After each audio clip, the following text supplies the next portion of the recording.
Buenos días. Buenos días, doctora. Van a disculpar el retraso, pero ayer he trabajado hasta tarde armando y resulta que no se grabó, no he recuperado el documento, pero ya lo tengo ahora acá. Así que vamos a trabajar. Bien, primero vamos a hacer un repaso de lo que es de leishmania y después vamos a ver malaria, ¿de acuerdo? Entonces, quiero que ustedes vayan participando, vayan interrumpiendo en la clase, indicando por qué es esto, qué es lo que están viendo, qué consultas tienen al respecto. ¿De acuerdo? Esa va a ser la modalidad en la que vamos a ir trabajando. Entonces, cuando nosotros hablamos de leishmania, ¿ya? Siempre tenemos que pensar que hay dos estadios evolutivos en leishmania. El amastigote y el promastigote. ¿No? Dos estadios. Entonces, ¿cuál es el estadio que nosotros vamos a encontrar en el paciente? Pues obviamente van a ser los amastigotes. ¿Ya? Sabemos que los amastigotes, ya sea en una leishmaniosis tegumentaria o en una leishmaniosis visceral, ¿ya? Van a estar presentes solamente amastigotes en el hombre. Los promastigotos, que son el otro estadio evolutivo, van a estar en el vector. Pero podemos observar nosotros promastigotos siempre y cuando hagamos un cultivo. Entonces, sacamos muestra de un tejido, cultivamos en un medio de cultivo NN, entonces lo que vamos a observar van a ser promastigotos. ¿Ya? Entonces, tenemos dos estadios, como les decía, los amastigotos y los promastigotos. Los amastigotos, ¿dónde están? En el hombre. Los promastigotos, ¿dónde están? En el vector. Pero nosotros, cuando estamos realizando el diagnóstico de leishmania, ¿podemos encontrar promastigotos? Sí. ¿Cuándo? Cuando hemos tomado una muestra, ya sea una muestra de lesión, una muestra de la úlcera que se estaba presentando, ya sea en una lesión cutánea, mucocutánea, cutáneo difusa, cuando hemos tomado esa muestra, ¿ya? Entonces vamos a poder agarrar esa muestra, cultivarla en un medio de cultivo NNN y en ese medio lo que se van a desarrollar van a ser promastigotos. Eso no quiere decir que los promastigotos se encuentren en el hombre, no se encuentran. Los promastigotos se encuentran en el vector, pero nosotros podemos encontrar en cultivos. ¿Por qué? Porque hemos sacado estos amastigotos, los hemos llevado a un medio de cultivo, entonces estos amastigotos solo se multiplican, solo se desarrollan, ¿dónde? Dentro de macrófagos. Y esos macrófagos que están, ¿dónde? En el hombre. ¿Ya? Entonces, no podríamos nosotros, cuando hacemos un cultivo de estos amastigotos, replicar amastigotos. ¿Ya? La única forma en la que podríamos replicar amastigotos sería tomando muestra de de tejido, diluirlo, ya hacer como una especie de preparación, una impronta se llama, e inocular a animales de experimentación. Entonces, en el animal de experimentación, que puede ser un gámster, ¿ya? ¿Qué va a pasar? Estos que le hemos inoculado, que hemos sacado como mastigotos y le hemos inoculado al gámster, entonces, ¿qué va a pasar? Dentro de ese gámster o dentro de los conejos, que también pueden servirnos como animales de experimentación para hacer las inoculaciones, estos amastigotos van a invadir células, o sea, macrófagos, y dentro de ellas se pueden multiplicar bajo la forma de amastigotos, pero está otra vez en un ser vivo. Entonces, podríamos hacer esas replicaciones. Por eso es que se utiliza el cultivo la inoculación en animales de experimentación. Entonces, ¿qué le pasa a esos animales de experimentación? Desarrollan la enfermedad. Entonces, por ejemplo, nosotros cuando hicimos la maestría, les inoculamos a ratones, ¿no? Esa impronta, esa solución que hemos preparado en base a la muestra de tejido, ¿no? Se toma la muestra, se disuelve y luego se le inocula al animal. Entonces, ¿qué ha pasado? En las patitas de esos ratones, de esos conejos, se han desarrollado las úlceras, ¿no? Entonces, igual han empezado. ¿Y qué? ¿Y por qué nosotros hemos podido observar? Porque de esas úlceras igual hemos raspado, hemos hecho cortes, luego hemos colocado en el portaobjeto y hemos visto los amastigotos. Pero ¿dónde se ha multiplicado dentro de un ser vivo? ¿No? Entonces, esa es la diferencia que ustedes tienen que tomar en cuenta cuando estamos hablando de los amastigotos. En cambio, si yo tomo una muestra de una lesión de un paciente, saco los amastigotos y lo pongo a un medio de cultivo, como es el NNN, medio de cultivo líquido, sólido, lo que yo quiera cultivar, obviamente que el mejor es el medio de cultivo NNE, ¿qué se van a desarrollar? Se van a desarrollar justamente los promastigotos, ¿no? Entonces, eso tenemos que estar bien seguros de lo que estamos indicando. ¿Tienen dudas? ¿Tienen alguna pregunta?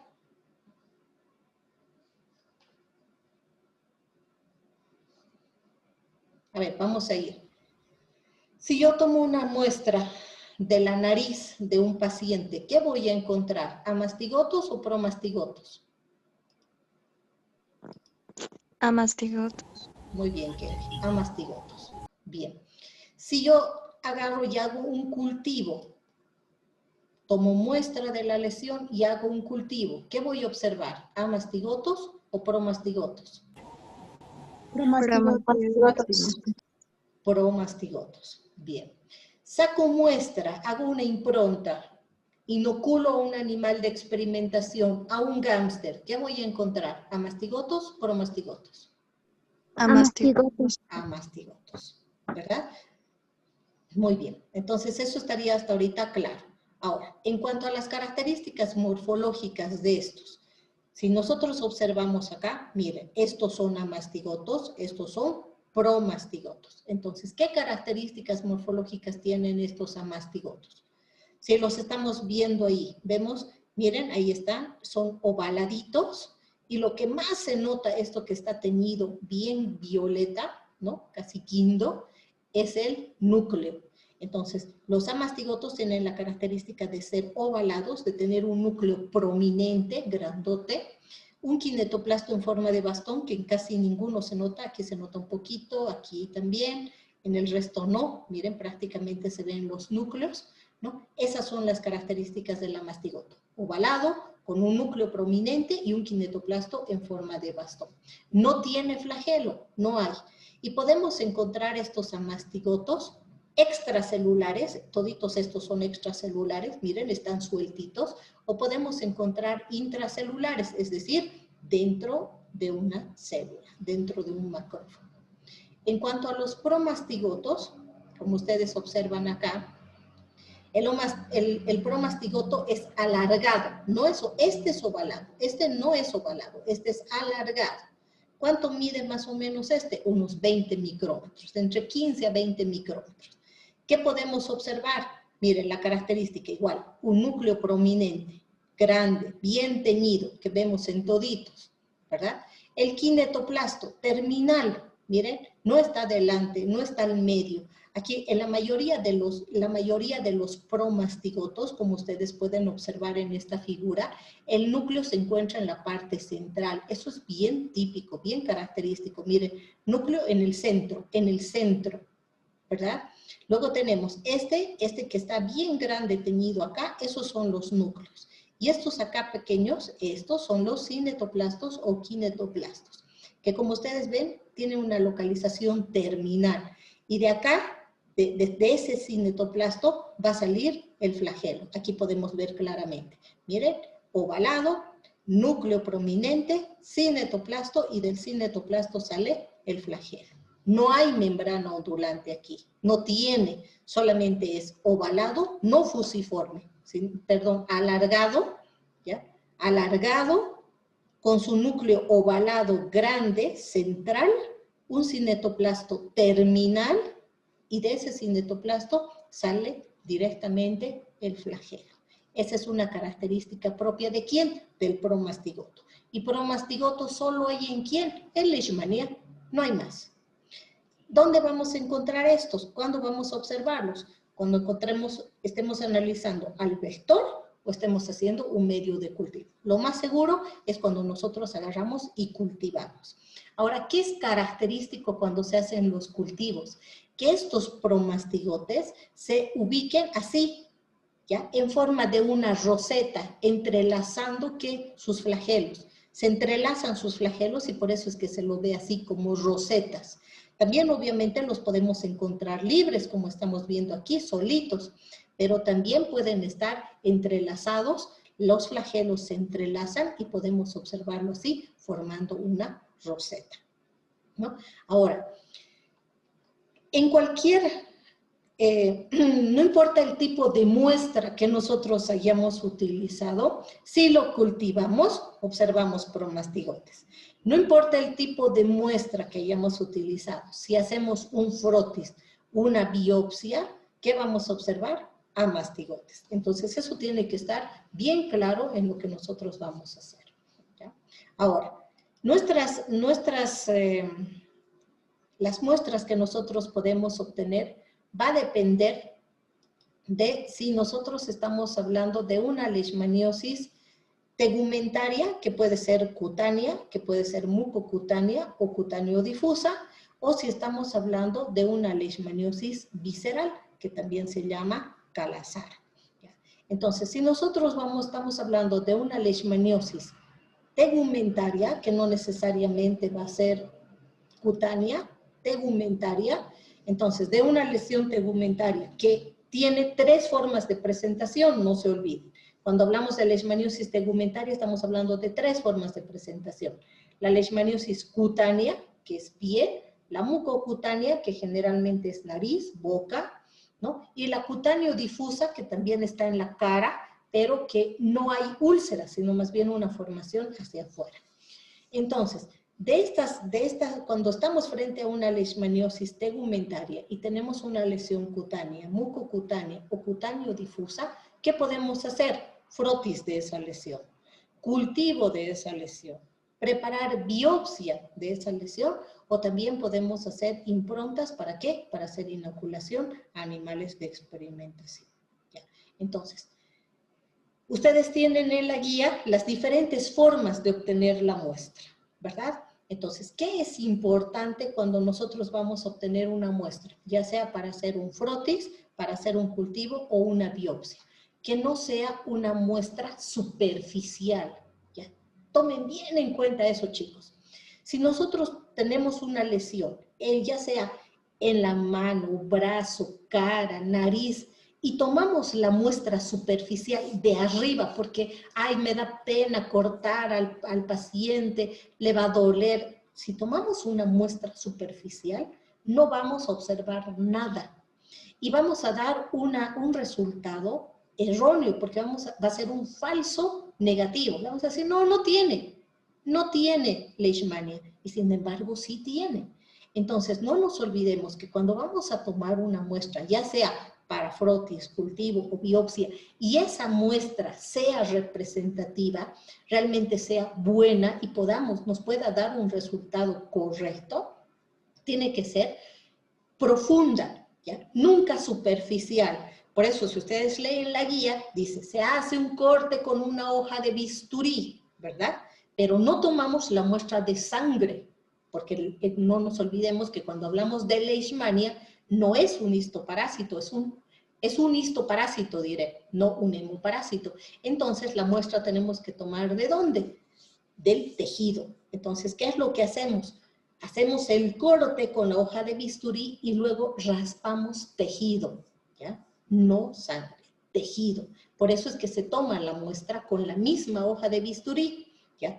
Y recomendación, y no se me vayan a olvidar, para que la muestra de una lesión, ya sea cutánea, mucocutánea o cutáneo difusa, tiene que ser la muestra, ¿ya? No superficial, sino una muestra profunda.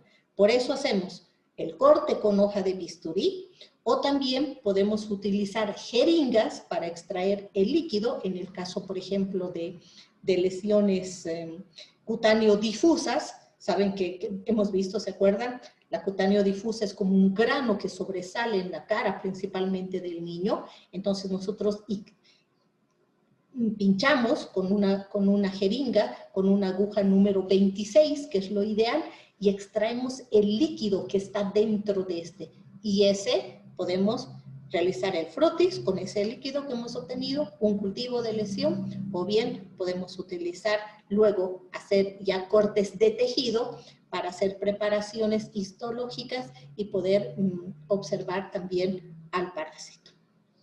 Entonces, si vamos a hacer el frotis, ya sabemos, vamos a encontrar amastigotes. Si vamos a hacer el cultivo, promastigotes. La biopsia, amastigotes, ¿no?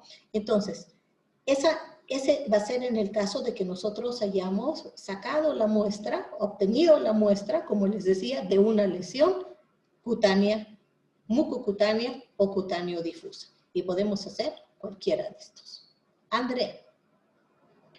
Doctora, le quería preguntar, cuando hacemos la recolección de la muestra profunda, ¿qué es lo que vamos a recolectar? O sea, ¿de qué manera se va a ver? ¿Va a ser igual que cuando extraemos con jeringa, lo que dijo, ese líquido, o cómo se va a ver, doctora? No, es que si tú haces por ejemplo, si lo que vamos a hacer es recolectar muestra de una lesión cutánea, acuérdense, o sea, por eso les dije que tenían que leer para venir a esta clase, ¿ya? Tenemos tres tipos de leishmania. Tenemos la leishmaniosis cutánea, la mucocutánea y la cutáneo difusa. A ver, por puntos extras, ya me estoy provisionando de un bolígrafo aquí. Por puntos extras, ¿quién me dice cómo se obtiene la muestra de una lesión cutánea?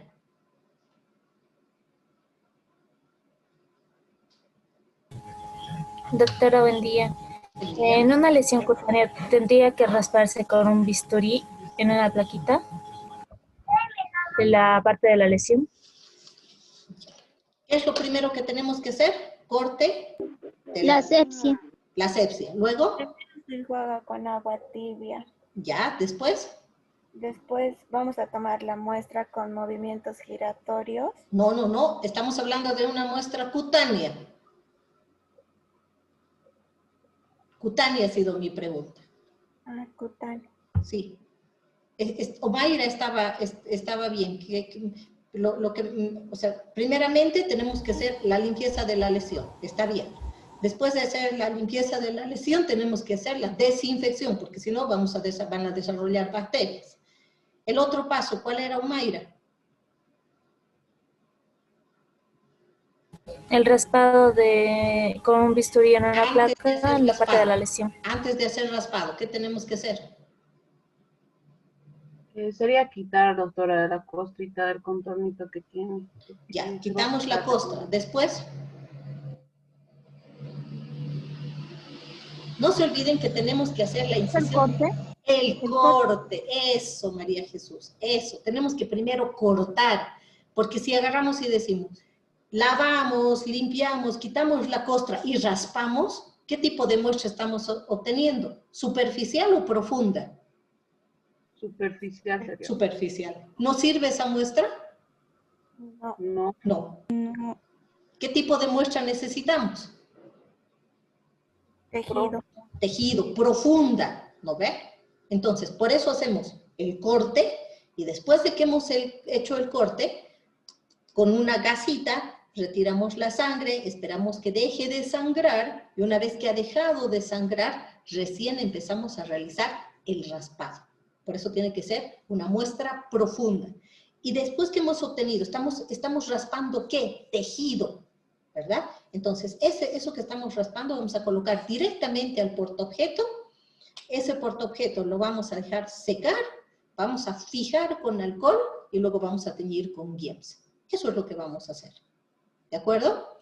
Ahora, otra cosa es, si estamos hablando de qué, de una lesión, de una cutáneo difusa. En la cutáneo difusa podemos agarrar, hacer un corte para tener una biopsia, o sea, para hacer una biopsia. Es como una especie de grano, de una formación a nivel de la cara, entonces nosotros no podemos raspar eso, porque si raspamos de encima, estamos lo mismo, tenemos una muestra superficial, no nos sirve. Entonces, ¿qué tenemos que hacer? Un corte y sacar una muestra profunda de esa lesión. Ahora, como es un grano y hay tejido linfoplasmocitario en el interior, entonces ahí podemos usar la jeringa, ¿para qué?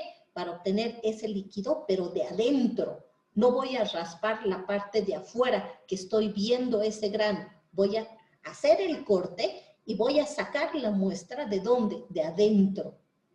¿Me entienden? Entonces esa es la diferencia. Pero si yo tengo una lesión cutánea a la que tenía una costra, no puedo sacar nada con una jeringa. ¿Se dan cuenta? No puedo sacar. ¿Por qué? Porque es tejido. ¿Qué voy a sacar del tejido? Si pincho voy a sacar sangre y en la sangre no está el parásito. Entonces, cuando yo tengo una lesión cutánea, corto. Después de cortar, raspo, ¿no? ¿Por qué es que estoy raspando? Tejido. ¿Para qué? Para ese tejido colocar ¿dónde? En un portaobjetos. Y luego ese portaobjetos, ¿no? Esa muestra que está en el portaobjeto, fijarla y luego teñirla para buscar a mastigotes, ¿no? Entonces, otro va a ser lo que yo voy a hacer si es una biopsia. Puedo hacer el corte, obtener también tejido, con ese tejido hacer preparaciones histológicas para observar los amastigotes, pero siempre considerando que la muestra que voy a obtener tiene que ser profunda. O también puedo utilizar la jeringa con una aguja, les decía, número 26, para que de esa lesión cutáneo difusa yo pueda, después de hacer el corte, obtener muestra de lo que está adentro, ¿no? Entonces ahí sí, y no sangre, no tiene que ser sangre. Entonces, eso es lo que tengo que ver, porque en una lesión cutáneo difusa no hay úlcera, entonces no puedo hacer raspado. Por eso es que cortaría tejido o tomaría muestra por aspirado, o sea, con la jeringuita.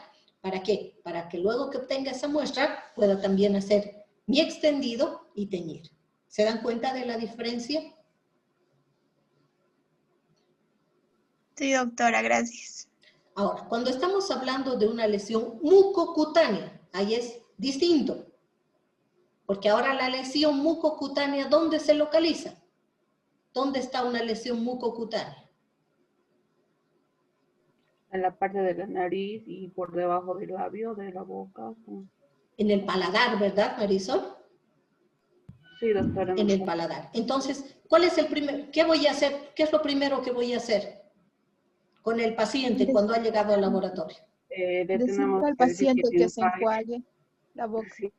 ¿Ya? Que el paciente se enjuague la boca. ¿Le voy a dar agua fría? Agua tibia. Agua tibia tiene que ser. Ya, le damos agua tibia, que se enjuague varias veces, ¿verdad? Y después, ¿con qué voy a tomar la muestra? ¿Con hoja de bisturí? No, hizo- con un hisopo. Con un hisopo, hisopo, doctor. con un hisopo, pero también raspando, también tiene que ser de la parte profunda, porque si no estoy en lo mismo, ¿verdad? Igual tengo que, le va a doler a mi paciente, sé, pero necesito tomar una buena muestra, entonces eso es importante que ustedes consideren, tiene que ser una buena muestra, ¿de acuerdo? Ahora, cuando estamos, eso sería con relación a una leishmaniosis de tipo tegumentaria. Y el procedimiento es el mismo, ¿no? Una vez que obtengo la muestra, coloco al portaobjeto, después de colocar al portaobjeto, fijo con alcohol, seca, recién empiezo a teñir con Kiemsa en una dilución 1:20 por 30 minutos, como les había dicho, para poder observar.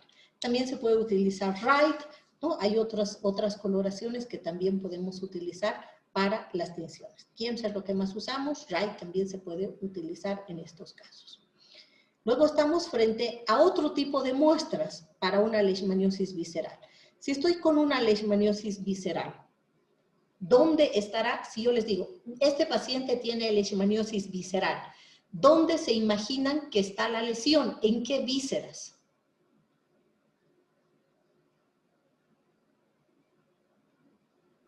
Hígado. Hígado. Hígado, ¿ya? ¿Qué más?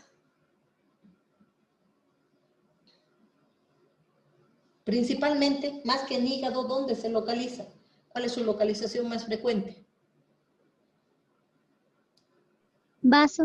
Vaso, eso, muy bien, vaso. Y también sabemos que puede estar a nivel de la médula ósea o a nivel ganglionar, ¿verdad?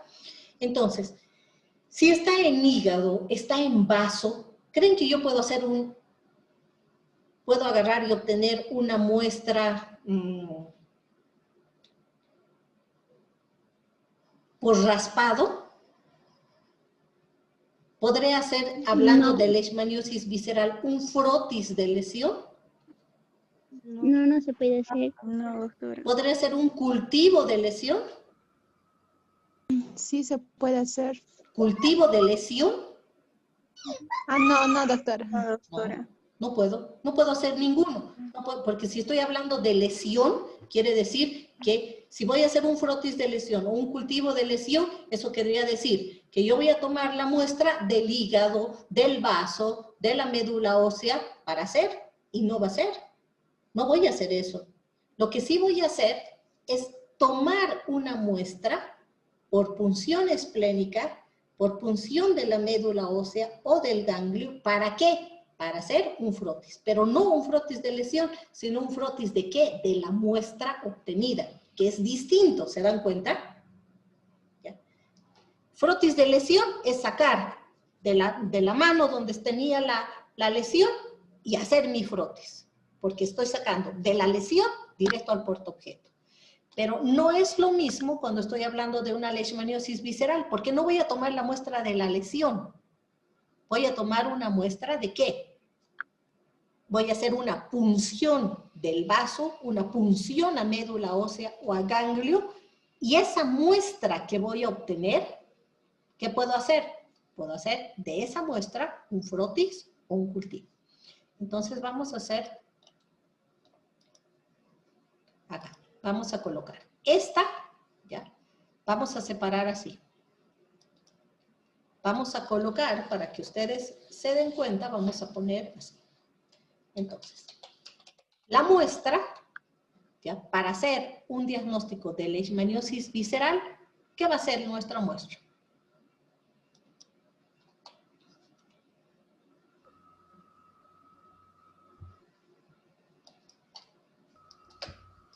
De vaso o de hígado.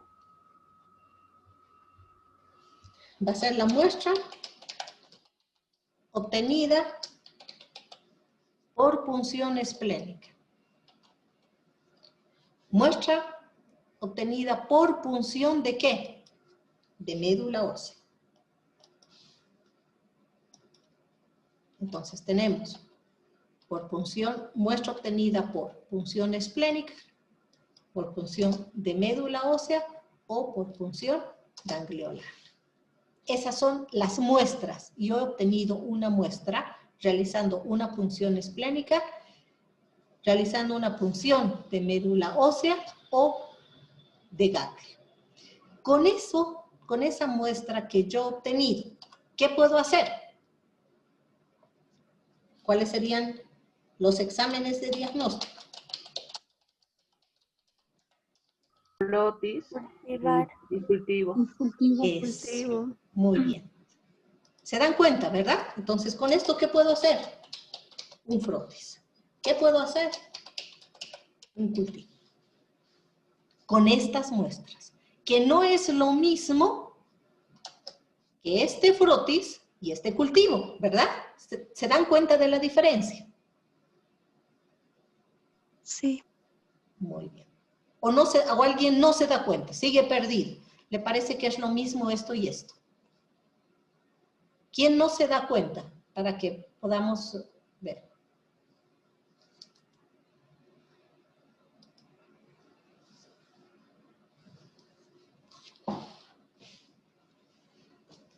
¿Todos se dan cuenta? Ok, bien. Ahora, cuando yo voy a tomar esta muestra, cuando voy a hacer una punción esplénica de médula ósea o ganglionar, ¿qué tengo que hacer antes al paciente, antes de tomar esta muestra? Hemograma, doctora, para ver las plaquetas. Para ver las plaquetas. Si las Tiempo de plaquetas, protrombina y tiempo de recuento protrombina más. Muy bien, las dos cosas, ¿verdad? Tengo que ver el tiempo de protrombina y hacer un recuento de plaquetas. Si resulta que el tiempo de protrombina es muy alargado y las plaquetas están por debajo de los 40.000, ¿puedo hacer la punción y obtener la muestra? No, doctora. No, Entonces, ¿qué hago con el paciente? ¿Cómo diagnostico que tiene? Por el examen indirecto, Indirecto, muy bien. ¿Cuál puede ser? el IFI. El IFI. ¿Qué es el IFI? Inmunofluorescencia. Fluorescencia Muy indirecta. bien, la inmunofluorescencia indirecta. ¿Qué más podría ser? ¿Se acuerdan qué se leía?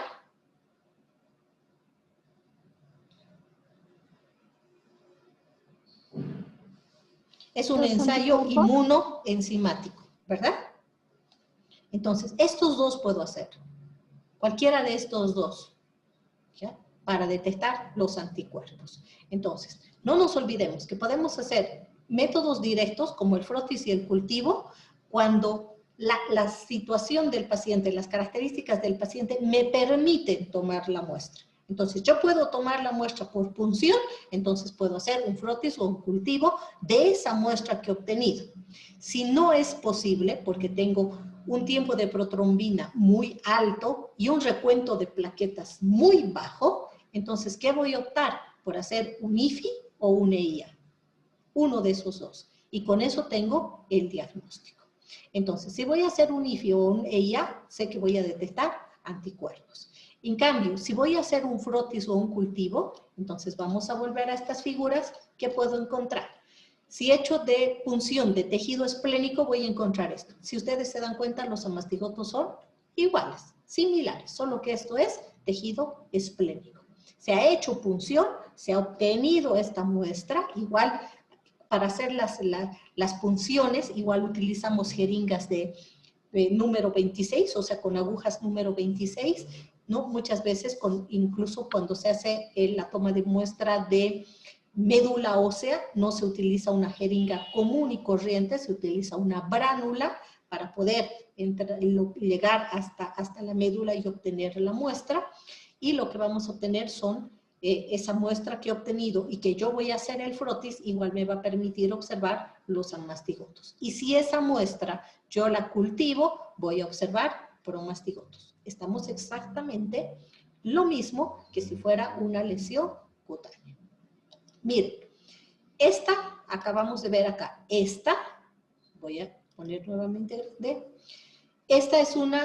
estos son amastigotos de tejido esplénico. Entonces, aquí estaba frente a ¿qué? A una leishmaniosis de tipo visceral.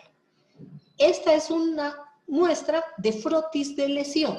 Aquí tenemos los amastigotos exactamente iguales a los que hemos visto hace rato, ovalados, núcleo prominente, kinetoplasto, que en algunos se nota y en otros no.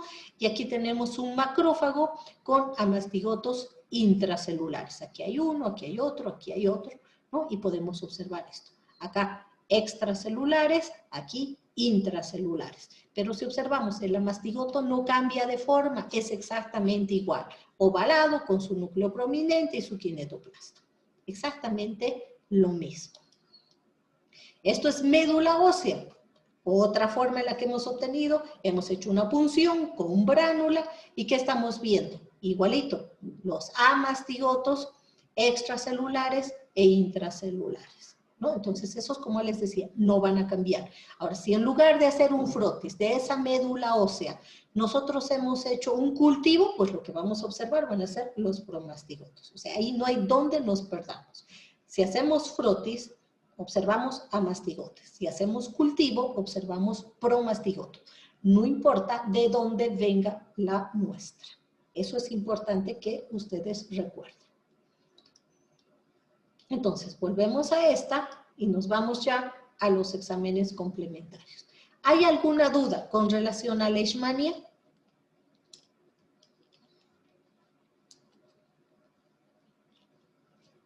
No, doctora. Ya estaríamos bien con Leishmania. Ok. Entonces, entre los exámenes complementarios, el más importante, no nos olvidemos que es el hemograma. Ya nos dijo Marisol, importante el hemograma para ver las plaquetas, ¿ya? Las plaquetas. Este hemograma tenemos que realizarlo antes de tomar la muestra y después de tomar la muestra para hacer un seguimiento, ¿ya? Uno, el hemograma no solamente nos va a servir para ver cuánto están las plaquetas y ver si podemos tomar la muestra, sino también este hemograma nos sirve para determinar qué otras lesiones ha provocado el parásito dentro de ese paciente. Aquí estamos observando ¿cómo están los glóbulos rojos? ¿Normales? ¿Cómo vemos a los glóbulos rojos? ¿Están normal? No, están pálidos. Están pálidos. Entonces, ¿estamos frente a qué? Hipocromía. A una No, anemia. no. Anemia. Anemia. ¿Verdad? Anemia. Claro, obviamente hay hipocromía también. Está bien, perfecto. Hay hipocromía, porque cuando decimos que es hipocromía, pues cuando no están todo teñiditos, ¿verdad? Cuando no tiene la hemoglobina así completita. Entonces aquí tenemos células fantasma, ¿verdad? Que solamente en la periferia tenemos la coloración, el resto están blancos. Entonces, sabemos que cuando estamos frente a una leishmaniosis visceral, ¿ya? Puede haber una anemia, una leucopenia y también una trombocitopenia. Y cuando el paciente presenta las 3 series que han disminuido, entonces decimos que el paciente presenta una pancitopenia y eso es más complicado, y es una de las causas por las que nuestros pacientes se mueren, ¿verdad? Porque sangran la nariz, sangran las encías, se descompensa, está con anemia, aparte sigue sangrando, entonces va disminuyendo. Y eso es complejo. Entonces, muy importante el hemograma. Prácticamente el hemograma es el examen más importante que se debe realizar junto con los exámenes de diagnóstico, para ver cómo se encuentran esos glóbulos rojos, cómo están las plaquetas, lo propio con los glóbulos blancos, ¿no? Entonces, también se puede hacer un mielograma, y en el mielograma podremos encontrar eritroblastos, normoblastos, células reticulares. ¿Por qué? Porque como los órganos hematopoyéticos están siendo afectados, entonces vamos a encontrar este tipo de células inmaduras en el frotis de un paciente. Entonces acá tenemos, miren, la cantidad de plaquetas normal, aquí disminuido, estamos frente a una trombocitopenia. Otro examen complementario que es muy importante es el proteinograma. Y para hacer el proteinograma, pues nosotros tenemos que hacer una electroforesis de proteínas. No nos sirve hacer solamente la determinación de proteínas totales y fraccionadas. Necesitamos hacer una electroforesis. En la electroforesis vamos a poder ver no solamente cómo están las proteínas totales, sino cada una de las fracciones. Entonces, la gamma globulina, o sea, todas las fracciones vamos a poder nosotros determinar. Entonces, ¿qué es lo que vamos a encontrarnos en un proteinograma de un paciente con un aumento de la gamma globulina, ¿no? Y una disminución de la albúmina? La hipocalcemia no forma parte del proteinograma, está acá porque es otro examen complementario que va a verse afectado, es decir, va a haber una disminución del calcio. Pero el calcio no es una proteína, ¿ya? Entonces, en el proteinograma, ¿qué determinamos? Gamma globulinas, ¿no? La hiperproteinemia globular, la hipoalbuminemia, esto es lo que vamos a determinar. La hipocalcemia no forma parte del proteinograma. Se va a terminar, en cualquier momento nos volvemos a conectar.